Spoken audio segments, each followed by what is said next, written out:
আসসালামু আলাইকুম। এটা জাভা মেথডস নিয়ে আমরা আলোচনা করব এই ভিডিওতে। এই ভিডিওতে আমরা দেখব যে জাভার মেথডস ২ ধরনের। একটা হচ্ছে জাভা উইথ ডেটা টাইপস, আরেকটা হচ্ছে জাভা উইথআউট ডেটা টাইপস। এখন জাভা উইথ ডেটা টাইপস কি? আমরা ১ম এ আমরা যখন কোডিং করতাম তখন আমরা দেখতে পারতাম যে আমরা ফার্স্ট এ একটা মেথড লিখে নিতাম, সেটা হচ্ছে মেইন মেথড। আমরা ফার্স্ট ভিডিওতে আলোচনা করছি যে এই মেইন মেথড হচ্ছে কোডিং এর একবারে জাভার এন্ট্রেন্স পয়েন্ট। অর্থাৎ এই মেথড দ্বারাই যতগুলা কোড রান হয় সেগুলো আমরা কনসোলে দেখতে পারি। এখন আমরা ঠিক একইভাবে এরকম একটা মেথড ক্রিয়েট করার চেষ্টা করব। এখন মেথড জিনিসটা কি? মেথড হচ্ছে এক ধরনের বিহেভিয়ারাল প্যাটার্ন। অর্থাৎ আমরা সেই মেথডটার সেই ফাংশনের একটা বিহেভিয়ার সেট করে দিই এবং সেই বিহেভিয়ারটা আমরা পরবর্তীতে রিইউজেবল বা কোডটাকে আবার পুনরুত্থানভাবে ব্যবহার করার জন্য সেটা আমরা ব্যবহার করে থাকি। অর্থাৎ ইউজ করে থাকি। এখন আমি যদি একটা এডিশন মেথড ক্রিয়েট করতে চাই, অর্থাৎ আমরা ২ টা ভেরিয়েবল বা ২ টা ইন্টিজারকে যোগ করতে চাই, তাহলে আমরা একটা মেথড ক্রিয়েট করতে পারি। সেটা হচ্ছে যে আমি ফার্স্ট এ লিখব হচ্ছে সেটার অ্যাক্সেস মডিফায়ার পাবলিক, তারপর দিব স্ট্যাটিক। স্ট্যাটিক দিলেও চলে, না দিলেও চলে। কিন্তু আমি দিলাম। এখন যদি আমি উইথআউট ডেটা টাইপস মেথড আমি সিলেক্ট করি, তাহলে আমাকে লিখতে হবে ভয়েড। এরপর সেই মেথডের নাম দিতে হবে। আমি যেহেতু একটা এডিশন মেথড ক্রিয়েট করছি, আমি সুবিধার জন্য সাম দিলাম। এরপর আমাকে ফার্স্ট ব্র্যাকেট দিতে হবে। এরপর আমাকে কার্লি ব্রেসেস। এই কার্লি ব্রেসেস দেওয়ার অর্থই বোঝাচ্ছে যে এই মেথডের স্কোপ হচ্ছে এতটুকু, অর্থাৎ ভিতরে যা লিখব তা আমার এই মেথডটা পর্যন্ত কাজ করবে। এই সাম মেথড কাজ করবে। এর বাইরে আমার কাজ করবে না। এখন যেহেতু আমি ফার্স্ট ব্র্যাকেট দিছি, এই ফার্স্ট ব্র্যাকেটটা ইন্ডিকেট করে যে এটা একটা মেথড বা ফাংশন। অন্যান্য ল্যাঙ্গুয়েজে বলা হয় ফাংশন, কিন্তু জাভাতে বলা হবে মেথড। এরপরে আমি যেহেতু এই মেথড দ্বারা একটা এডিশন মেথড ক্রিয়েট করতে যাচ্ছি, যোগ করতে যাচ্ছি। সুতরাং আমি দিলাম একটা প্রিন্ট লাইন লিখলাম। তারপরে আমি দিলাম হচ্ছে 8 প্লাস 5। এখন আমার মেথড ক্রিয়েট করা শেষ। অর্থাৎ এই উইথআউট ডেটা টাইপ মেথড এভাবে সিনট্যাক্সটাকে স্ট্রাকচার দেওয়া হয়। তারপর এখন আমি যদি এই মেথডটাকে এক্সিকিউট করতে চাই, অর্থাৎ কনসোলে দেখতে চাই, তাহলে আমাকে এই মেথডটাকে কল করতে হবে। এটা কল করার জন্য আমাকে মেইন মেথডে যেতে হবে। মেইন মেথডে যাওয়ার পর সেই সামটাকে আমি লিখব। তারপর আমি ফার্স্ট ব্র্যাকেট দিব। তারপর আমি সেমিকোলন দিব। শেষ, আমাকে মেথড কল করা শেষ। এখন আমি যদি এটাকে রান করি, তাহলে আপনারা দেখতে পারবেন 8 প্লাস 5 ইকুয়াল 13 আসছে। এখন এটা তো হচ্ছে মেথড উইথআউট ডেটা টাইপ। আমি যদি সেম প্রসেসটা মেথড উইথ ডেটা টাইপ করতে চাই, তাহলে আমাকে এই ভয়েড জিনিসটাকে বাদ দিতে হবে। ভয়েড জিনিসটাকে বাদ দিলে এরপর আমাকে সেই ডেটা টাইপটা সিলেক্ট করতে হবে। যেহেতু এটা 8 প্লাস 5 একটা ইন্টিজার আ আ ইন্টিজার মেথড হবে, অর্থাৎ ইন্টিজার মেথড হবে। এজন্য আমাকে সেটার জন্য আমাকে ইন্ট লিখতে হবে। ডেটা টাইপ কিন্তু আমাকে এখানে লিখতে হবে। এখন সেই ডেটা টাইপে লেখার পরে আমাকে আ আমি সেটা যদি একটা ভেরিয়েবলে সেট করি সাম ইকুয়াল 8 প্লাস 5। এখন আমি যদি এতটুকু করে তারপর যদি আমি সামটাকে কল দিই, তাহলে কিন্তু হবে না। কেন হবে না? কারণ যদি আমি মেথড উইথ ডেটা টাইপ লিখি, তাহলে আমাকে একটা রিটার্ন ভেরিয়েবল দিতে হবে। অর্থাৎ এই মেথডটা এক্সপেক্ট করে আমি যাতে তাকে কিছু একটা রিটার্ন করি। এখন আমি এটা আমি কি রিটার্ন করব? আমি রিটার্ন করব হচ্ছে এই ভেরিয়েবলটা। অর্থাৎ আমি যদি লিখি রিটার্ন সাম এরপর সেমিকোলন দিই, তাহলে এই জিনিসটার মিনিং বুঝায়, এই জিনিসটার মিনিং বুঝায় যে সাম, এই ফার্স্ট ব্র্যাকেটটা আছে সাম, এই ফার্স্ট ব্র্যাকেটটা হচ্ছে এই সামটাকে পেয়েছে। অর্থাৎ আমি সুবিধার্থে এখানে 2 দিই, এখানে 2 দিই আর এখানে আমি 1 দিই। অর্থাৎ এই সাম 2 টা সাম 1 এ চলে গেছে।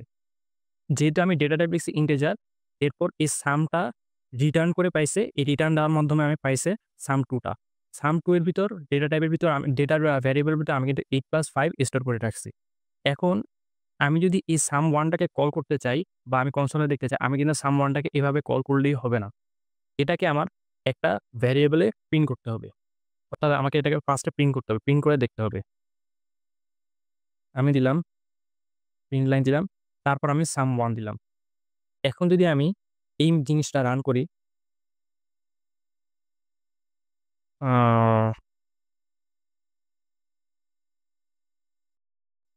3, 8 sum1 ও আচ্ছা, ফার্স্ট ব্র্যাকেট দিইনি। এখন যদি আমি এটাকে রান করি, তাহলে আপনারা দেখতে পারতেছেন এখানে 13 দেওয়া। অর্থাৎ মেথড উইথ ডেটা আর ডেটা টাইপ আর মেথড উইথআউট ডেটা টাইপে পার্থক্য হচ্ছে যে একটার মধ্যে ভয়েড থাকে, আরেকটার মধ্যে রিটার্ন দিতে হয়। এখন ২ টার ক্ষেত্রে সুবিধা কি? এখন আপনি দেখতে পারতেছেন যে আমি কিন্তু চাইলেই এই মেথডটাকে একটা ভেরিয়েবলে সেট করতে পারি। যেমন আমি যদি এখানে দিই ইন্টিজার সামেশন, আমি সাম দিলাম। সাম দেওয়ার পরে এখানে সাম1 দিয়ে সেভ করলাম। এখন যদি আমি প্রিন্ট লাইন দিই সাম, তাহলে আপনারা দেখতে পাচ্ছেন 13 এখানে আসতেছে। অর্থাৎ এই ফুল মেথডটাকে আমি কিন্তু একটা সাম1 এ সামের ভেরিয়েবলের ভিতর এই মেথডটাকে আমি রাখতে পারছি। কিন্তু আমি যদি এখানে ভয়েড দিয়ে দিই সেটা কিন্তু আমি পারব না। আমি যদি এখানে ভয়েড দিই, এই রিটার্ন ডেটা টাইপকে সরাই দিই 8 প্লাস 5, এখন যদি আমি রান করি তাহলে আপনারা দেখতে পারতেছেন void cannot be converted into integer। অর্থাৎ এই voidটাকে আমি কিন্তু কোনো ভ্যারিয়েবল ভিতর রাখতে পারতেছি না। এটা হচ্ছে একটা সুবিধা-অসুবিধা। void এর ক্ষেত্রে আমি ডিরেক্ট কল করতে পারবো, কিন্তু আমি যদি ডেটা টাইপ নিয়ে রাখি তাহলে আমি ডিরেক্ট কল করতে পারবো না।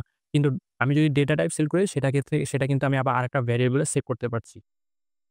এখন মেথডের ক্ষেত্রে আরেকটা জিনিস আছে, সেটা হচ্ছে যে আ মেথডের ভিতর কিন্তু প্যারামিটার বলতে একটা জিনিস আছে। প্যারামিটার আর ভ্যারিয়েবল প্রায় কাছাকাছি জিনিস।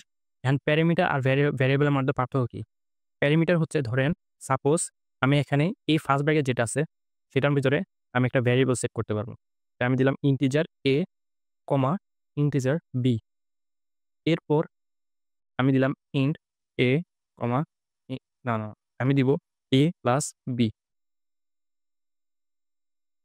এটার মিনিং হচ্ছে যে আমি এই মেথডের মধ্যে যে ভ্যালুটা এড করব, যে ভ্যালুটা লিখবো এখানে এই জায়গাটার ভিতরে, সেই ভ্যালুটা কিন্তু a আর b তে এসে যাবে। অর্থাৎ এটা একটা ভ্যারিয়েবলের মতো। ভ্যারিয়েবলে যেরকম ইন a ইকুয়াল 5, তারপর আমি প্রিন্ট করতে পারছি a। এখানে এটা যেমন 5 টা ফিক্সড, কিন্তু মেথডে এটা a আর b কিন্তু ফিক্সড না। এটা কিন্তু আমি ডাইনামিকলি চেঞ্জ করতে পারতেছি। কিভাবে? আমি লিখলাম sum1, 8 তারপর 5। এখন সেটা কত আসবে? প্রিন্ট হবে। অর্থাৎ এখানে বসবে হচ্ছে 8, তারপর এখানে বসবে হচ্ছে 5, তারপর সেই 8 আর 5 কিন্তু যোগ হয়ে যাবে। এই যে এই sum1 এর ক্ষেত্রে। এরপর আমি যদি এটাকে 3 বা 2 দিই, তখন এখানে কিন্তু 3 হবে, তারপর এখানে কিন্তু 2 হবে। এরপর 3 আর যোগ 2 হয়ে কিন্তু প্রিন্ট করবে। জিনিসটা এভাবে ডাইনামিকলি কাজ করবে। এটা হইতেছে প্যারামিটারের কাজ। তাহলে আমি এটা রিয়াল লাইফ এ দেখি। আমি আবার লিখলাম a প্লাস b। এখন আমি এরকম কয়েকবার দিলাম 8, 5, এখানে দিলাম 1, 4, এখানে দিলাম 9, 10। এরপর আমি যদি রান করি তাহলে আপনারা দেখতে পারতেছেন এখানে কিন্তু বিভিন্ন যোগফল দেখাচ্ছে। 3 আর 2 এ 5, আর এখানে 1 আর 4 এ 5, 13, 19। এটা হচ্ছে প্যারামিটারের ইউজ কেস। ঠিক একইভাবে ইন্টিজারের ক্ষেত্রেও দেখা যায়। আমি আপনাদেরকে কাজ দিব যাতে এটা আপনার ইন্টিজারের মেথড উইথ ডেটা টাইপে আপনারা ক্রস চেক করে দেখেন। এটা ছিল জাভা মেথডস। পরবর্তী ভিডিওতে জাভার মেথডস এর প্রবলেম নিয়ে আলোচনা করব, এবং প্রবলেম নিয়ে আলোচনা করার পরপরই জাভা ফান্ডামেন্টালস এর প্লেলিস্ট শেষ। অর্থাৎ জাভা বেসিক্স এর সম্পূর্ণ কোর্স শেষ। আল্লাহ হাফেজ।